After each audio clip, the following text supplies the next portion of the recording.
Good morning guys আমি সুস্মিতা আমার ব্লগে তোমাদের সবাইকে ওয়েলকাম।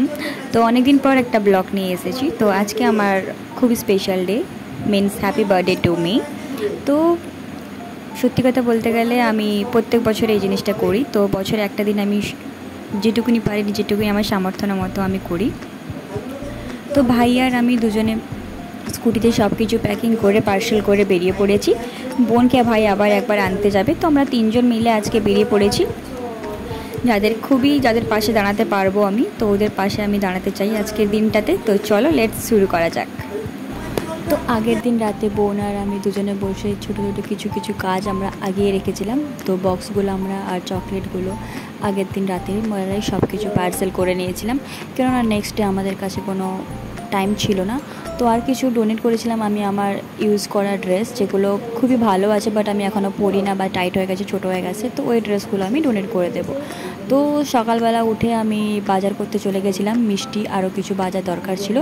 তো আমি একাই গেছিলাম, তো তাই জন্য ভিডিওটা করতে পারিনি। তো এসে তাড়াহুড়ো করে খুব রান্না করে নিয়েছিলাম, তো কোনো ক্লিপ এত তুলতে পারিনি, জাস্ট ছোটো ছোটো ক্লিপস তুলেছি। তো রান্না করে আজকে আমার মেনু ছিল বলতে গেলে মিন্স ইয়েলো পোলাও আর পনির ছিল, আর এখানে সবগুলো পার্সেল হচ্ছে। আর মিষ্টি ছিল, আলু ভাজা ছিল, কেক ছিল, আর চকলেট ছিল, চাটনি ছিল। তো এখানে ছোট থেকে বড় সবাই লেগে পড়েছে পার্সেলের হেল্প করার জন্য আমাকে। তো আমার ভাই, মা, পুচকু সবাই লেগে পড়েছে। তো সবগুলো পার্সেল করে তো আমরা চলে এসেছি। এখানে আমাদের কালীবাড়ি মন্দির আছে, যেখানে আমরা প্রত্যেকদিন যাওয়া আসা রাস্তায় আমি দেখি কিছু মানুষ আছে যাদেরকে খুবই প্রয়োজন মনে করি আমি কিছু একটু হলেও হেল্প করার জন্য। তো মাকে প্রণাম করে আমি বেরিয়ে পড়েছিলাম। তো ওখানে অনেক দিদিরাই ছিল যাদেরকে মনে হয়েছিল যে আমার প্রয়োজনের মতো যেটুকুনি সামর্থ্যের মতো আমি দিতে পারি, তো ওদেরকে কিছু হেল্প করে তো মায়ের কাছে চলে গেছিলাম প্রণাম করে, বাবাকে আবার প্রণাম করলাম। তো এই মন্দিরটা খুবই আমাদের পুরনো মন্দির, বাগনানে আছে, সবাই চেনে খুব ভালোভাবে। তো এই মন্দিরটা খুবই জাগ্রত, এখন মন্দিরে কাজ চলছে, তো তাই জন্য আমি বেশি ঘুরে তোমাদেরকে দেখাতে পারলাম না। এখানে একটা দাদু বসে থাকে, উনি খুব ভালোভাবে চেনেন। তো ওনার কাছ থেকে আশীর্বাদ নিয়ে বেরিয়ে পড়লাম। আরও কিছু কাকিমা জেঠিমা সবাই ছিল, ওদেরকে কিছু হেল্প করতে পেরেছি, আমি নিজেকে খুব খুশি মনে করেছি।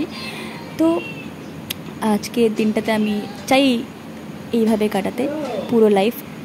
আজকে আমি 50 জনের খাবার করেছি, আগের বছর যেন আমি আরও 1000 জনের খাবার করতে পারি, তাই জন্য সবাইকে পাশে থাকতে হবে। আমি চাই যাতে আমি আগেরবার আরও বেশি কিছু করতে পারি ওদের সবার জন্যে। তারপরে স্টেশনে চলে এসেছিলাম। স্টেশনে চলে এসে আমি কিছু বাচ্চাদেরকে আমার যে ড্রেসগুলো ছিল, বেসিক্যালি আমাকে অনেক কাকিমারা শাড়ি বলছিল, শাড়ি, বাট আমার কাছে সত্যিই শাড়ি ছিল না। আমি চাই শাড়ি পরি, মানে কিছু পুজোর জন্য কিনি বা কিছুর জন্যে। আর আমার কাছে যে ড্রেসগুলো ছিল ওই ড্রেসগুলো আমি বাচ্চাদেরকে দিয়ে দিলাম যে কি তোরা পরে নিস। তো ওরা ফার্স্ট অফ অল কমফর্টেবল ছিল কিনা আমি জিজ্ঞাসা করে নিয়েছিলাম ক্যামেরার সামনে। তো ওদেরকে কিছু খাবার আর কিছু ড্রেস দিয়ে ওদেরকে আমি বলি ওরা চলে যা। তো তারপরে আমি ওদের সাথে একটু গল্প করি, কারণ আমি প্রত্যেক দিন যখন ডিউটি যেতাম বা কলেজ যেতাম আমি ওদেরকে দেখেছি স্টেশনের সামনে, আর ওরা খুব ভালোভাবেই চিনতো। তো আজকে আমি ওদের সাথে হোলিও খেলেছি, এর আগে আমার কাছে অনেক ব্লগ আছে। তো এইভাবেই আমি শুরু করেছি দিনটা। তো এখানে একটা বাচ্চা ছেলে আছে, উনি খুবই অসুস্থ, তো আমি ওকে হেল্প করার জন্য যথেষ্ট সমর্থন করেছি। তো এখানে আরও কিছু প্যাকেজিং ছিল যেগুলো আমি স্টেশনে কিছু প্রয়োজনীয় মানুষদেরকে দিয়ে দিয়েছিলাম। তারপরে কিছু দিদিরা এসেছিলো যাদেরকে দ্রুত করে আমি প্যাকেজ দিয়েছিলাম, ওদের বাড়িতে ছোটো বাচ্চা ছিল বলেছিল। তো এইভাবেই আজকে দিনটাকে আমি সমর্থন করেছি। বাট লাস্টে আমি একটু প্রবলেমে পড়েছি, যেটা কারণে আমার একটু প্যাকেজ শর্ট পড়ে গেছিলো। তো আমি খুবই তার জন্য দুঃখিত, তার জন্য আমি কিছু ক্যাশ দিয়ে ওদেরকে হেল্প করেছি। বাট আমি চাইছিলাম খাবার দিয়ে আমি হেল্প করতেছি। তো লাস্ট কিছু প্যাকেজিং ছিল যেগুলো আমি ওদেরকে দিই। তারপরে আমি, আমার ভাই, আমার বোন আমরা বাড়ি ফেরা আবার চলে আসি। তো এই কাকিমাটার সাথে আমি একটু কথা বলছিলাম।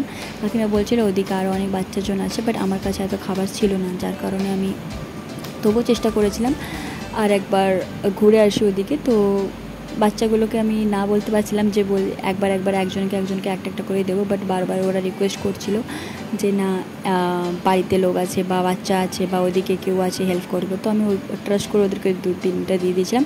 আর লাস্টে কিছু ড্রেস ছিল যেটা এই বোনটা এসে নিয়ে গেছিলো। তারপর বাড়ি ফিরে আসি, বাড়ি ফিরে এসে আমার ভাই বোন মা কিছু সারপ্রাইজ খুব প্ল্যানিং করেছিল, আমি জানতাম না, কারণ আমি বলেছিলাম আমার জন্য কিছু বার্থডে প্ল্যানিং করতে না, তারপরেও ওরা করেছে। আমি সত্যি খুবই খুবই খুশি, আমি কেঁদেও ফেলেছিলাম, মায়ের উপরে রেখেও গেছিলাম যে কেন আমার জন্য এগুলো করেছো। তো তারপরে আমি বার্থডেটা কেক কেটে কেন খুবই টায়ার্ড হয়ে গেছিলাম। তারপরে আমি আমার বেস্ট ফ্রেন্ডের সাথে দেখা করে ওদের সাথে একটু কথা বলে করে তারপরে আমি বাড়ি ফিরে এসেছিলাম। তো আজকের দিনটা আমি এইভাবেই কাটালাম।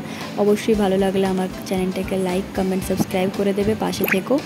আর এইভাবে আমি আগামী দিনের জন্য আরও সবাইকে হেল্প করতে পারি, আরও আরও আরও অনেকটা পরিমাণে হেল্প করতে পারি। আজকে আমি 50 জনকে খাওয়াইছি, কালকে আমি আরও 1000 100 200 300 400 2000 লোককে খাওয়ালে আমি সত্যি নিজেকে খুব খুশি মনে করবো। তো আমি চাই বছরে একটা দিন আমি সবাইকে খাওয়াই, তো বছরে একটা দিন আমি ওদের পাশে দাঁড়াই, ওদেরকেই খাওয়াই। তো চলো আজকের ব্লগটা এখানেই শেষ করছি, ভালো থেকো, বাই বাই, টাটা।